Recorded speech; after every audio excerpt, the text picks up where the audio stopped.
Comment en est-il arrivé là?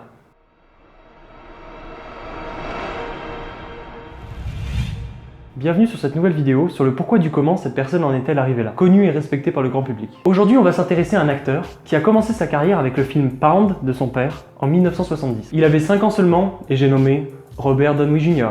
Bon, pour le reste de la vidéo, je risque de l'appeler Robert, parce que c'est compliqué de prononcer le nom complet toute la vidéo. Pour la plupart d'entre vous, quand je vous ai montré sa photo, vous en avez conclu que c'était Iron Man. Et si c'est pas le cas, je viens de l'expliciter pour vous. Si ce sujet ne parle pas d'un George Clooney ou d'un DiCaprio, c'est parce que sa carrière est bien plus pertinente quant aux propos de cette vidéo. Surtout, son parcours est incroyable. Plus j'avançais dans mes recherches sur le personnage, plus j'apprenais que sa carrière était passionnante et qu'elle méritait une vidéo complète. Alors tout d'abord, qui est-il ?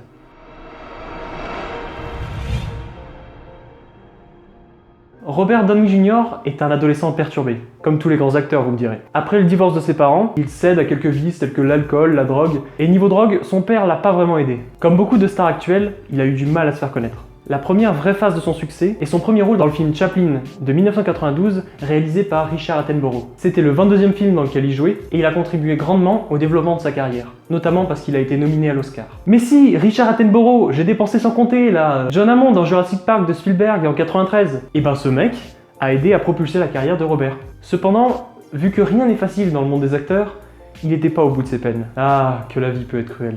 En effet, il était tombé dans l'alcoolisme dans le même temps, et du coup il a eu du mal à sortir du lot. Cependant, dans le domaine du travail, Robert...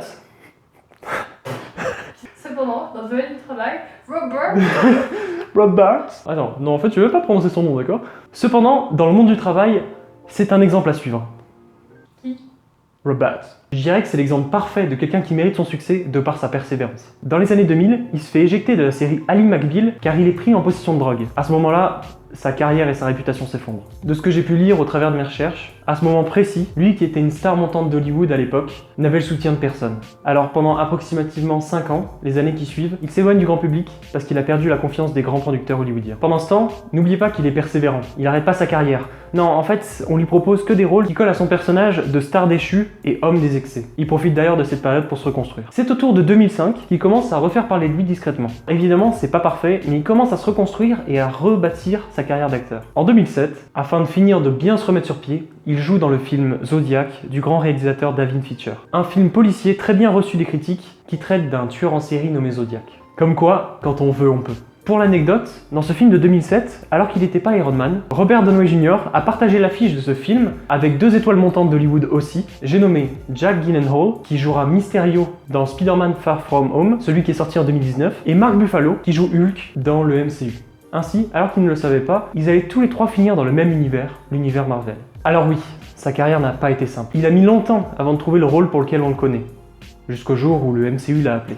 Bon, pour les non-initiés, le MCU est l'acronyme de Marvel Cinematic Universe. C'est un univers cohérent qui englobe tous les films Marvel et qui fait cohabiter de multiples super-héros. Bref, 1 an après son rôle dans le Zodiac, soit en 2008, il interprète enfin le rôle d'un emblématique milliardaire, j'ai nommé Tony Stark.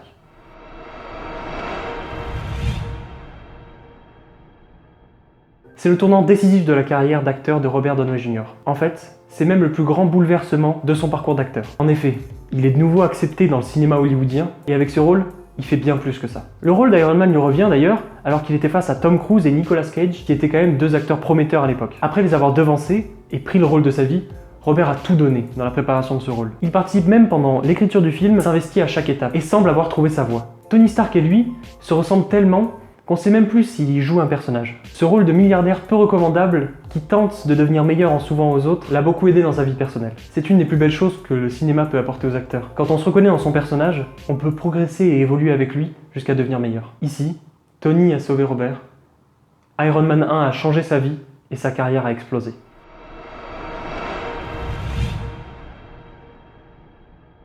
Après le succès du film, le retour positif des critiques, Robert change totalement de vie. Il devient un des plus grands acteurs du moment et le public l'adore. Depuis ce jour, Iron Man porte son visage. À partir de cet instant, plus rien n'est pareil. Les producteurs qui l'avaient auparavant abandonné lui redonnent leur confiance. Il enchaîne le rôle d'Iron Man dans tous les films Marvel avec celui de Sherlock Holmes dans la saga dont il est le protagoniste. Ce sont principalement ces 2 rôles dans lesquels on peut l'identifier depuis 2008. Il fait en parallèle d'autres films comme The Soloist, The Judge ou Due Date, mais comme vous pouvez le remarquer, rien de très marquant. Peu marquant aussi parce que son rôle d'Iron Man éclipse toutes ses autres prestations aux yeux des spectateurs. C'est pour ça que les gens le reconnaissent. et plus pour ses anciens projets. Et quand on jette un œil à sa filmographie, on constate qu'elle l'a pas aidé à sortir du personnage de Tony dans lequel il était en train de s'enfermer. Et d'ailleurs, en parlant de s'enfermer,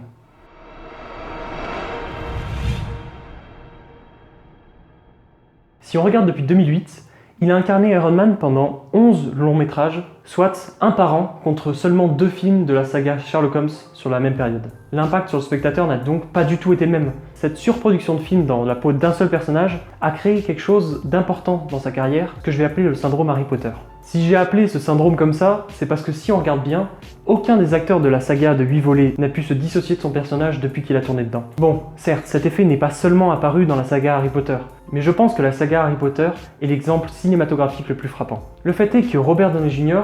s'est retrouvé prisonnier de son personnage au même titre que les acteurs de sitcoms comme Friends, How I Met Your Mother ou encore The Big Bang Theory.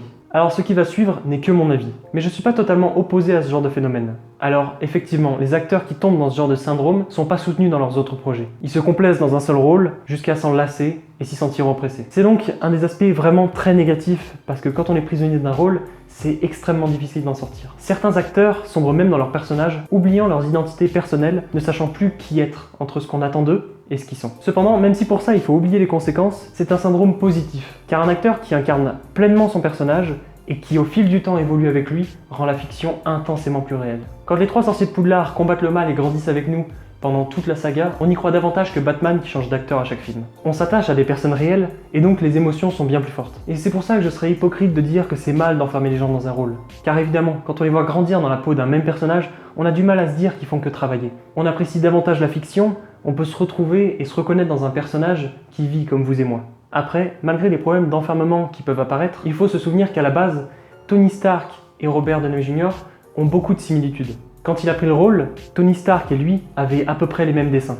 Et je pense que c'est aussi pour ça qu'il est si bien dans son rôle. Marvel nous a fourni une multitude de syndromes depuis 2008 avec l'arc des Gemmes Infinies, notamment avec Captain America, Thor, Hulk, qui sont tous victimes de syndrome. En fait, si on regarde bien, tous les acteurs des films Marvel vont avoir du mal à sortir de leur rôle, car après tout, c'est grâce à ces personnages qu'ils sont connus du grand public. Cependant, il y a un cas particulier dans le Marvel Cinematic Universe, j'ai nommé Black Widow, alias Scarlett Johansson.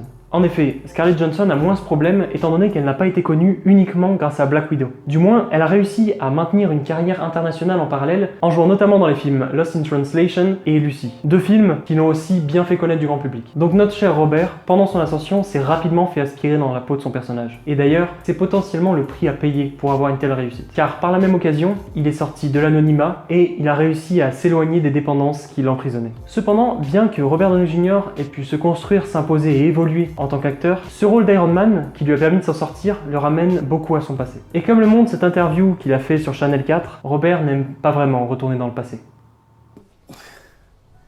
The reason I'm asking about the past is that you've talked in other interviews again about your relationship with your father and the role of all of that in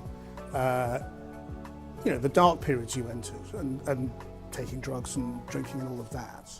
And I just wondered whether, you think you're free of all of that, or whether that's still something. I'm sorry, I really don't. What are we doing?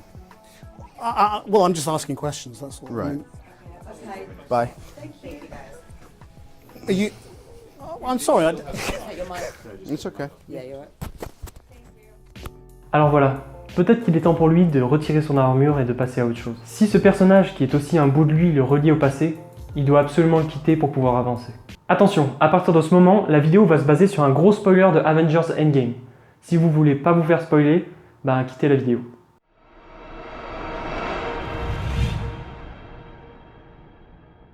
Bon, comme je vous ai dit précédemment, cette vidéo va finir par un spoiler, mais c'est pour pouvoir parler de où notre Robert Downey Jr. en est maintenant. Alors vous êtes prévenus, allons-y. Pour parler de Renaissance, il faut passer par la case mort. Et c'est peut-être ce qu'il fallait à notre personnage pour réussir à changer d'air. Car oui, dans le dernier volet de la saga, Tony Stark meurt. En effet, le contrat de beaucoup de héros comme Tony Stark, Thor ou alors Captain America s'est terminé avec le film Endgame. Il fallait donc leur trouver une porte de sortie scénaristique pour que les acteurs puissent changer d'air et renouveler le casting de l'univers Marvel. Ce décès est donc une bénédiction pour Robert Downey Jr. qui va pouvoir tourner la page la plus décisive de sa carrière. Robert Downey Jr. et Tony Stark. Mais Tony Stark n'est plus. Donc maintenant, Robert Downey Jr. va devoir continuer sa carrière dans une autre direction. L'avantage, c'est qu'il n'est pas encore très vieux. À 54 ans, s'il le souhaite, il peut continuer à jouer pendant un bout de temps. D'autant plus qu'il n'a pas l'air de se lasser du métier d'acteur. Depuis 49 ans, il joue dans des films et il n'a pas l'air de vouloir changer. En effet, à peine remis de sa mort dans Iron Man, qu'il réendosse le costume de Sherlock Holmes dans le 3e volet de la saga, Sherlock Holmes 3. Et il enchaîne avec le personnage du Docteur Dolittle dans Le Voyage du Docteur Dolittle, qui va sortir en 2020, et le rôle de Geppetto dans Pinocchio. Une renaissance avec laquelle il va changer d'air et prendre un grand virage dans sa carrière. L'avantage, c'est que cette poursuite de carrière semble prometteuse. En effet, les premiers films de la franchise Marvel, où il incarnait Iron Man, sont en 2008. Et donc les générations futures, qui seront le public des Marvel, vont moins l'associer à Iron Man et seront donc plus friands de ces nouveaux projets. Car en effet, ça ne sera pas leur génération, et par exemple mon frère qui est né en 2004 sera moins touché par le personnage d'Iron Man. C'est pour ça, selon moi, s'il s'éloigne d'Iron Man, il réussira à se faire connaître dans d'autres rôles et à être associé dans la rue à de nouveaux personnages. Il restera toujours un peu Tony Stark au fond, mais aura juste ôté son armure. Parce qu'il a réussi à faire en sorte que Iron Man puisse mourir, et pourtant qu'on continue à voir une partie de lui en Robert Downey Jr. J'espère le voir s'épanouir dans différents rôles, en tout cas autre que celui du milliardaire condescendant qu'il incarne depuis maintenant si longtemps.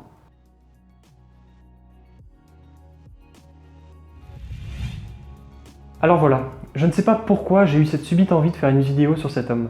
En fait, sa carrière est incroyable, et même si on voit qu'il est plein de failles, il est vraiment très fort, et c'est pour ça que je l'admire. Peut-être que c'est un hommage, une vidéo pour se souvenir et dire au revoir. Alors évidemment, c'était pas un au revoir à Robert Downey Jr., car je souhaite de continuer sa carrière d'acteur et d'encore nous faire rêver. Non, à mon tour, je voudrais dire au revoir à Tony Stark. Merci d'avoir bercé mon enfance. Iron Man, adieu.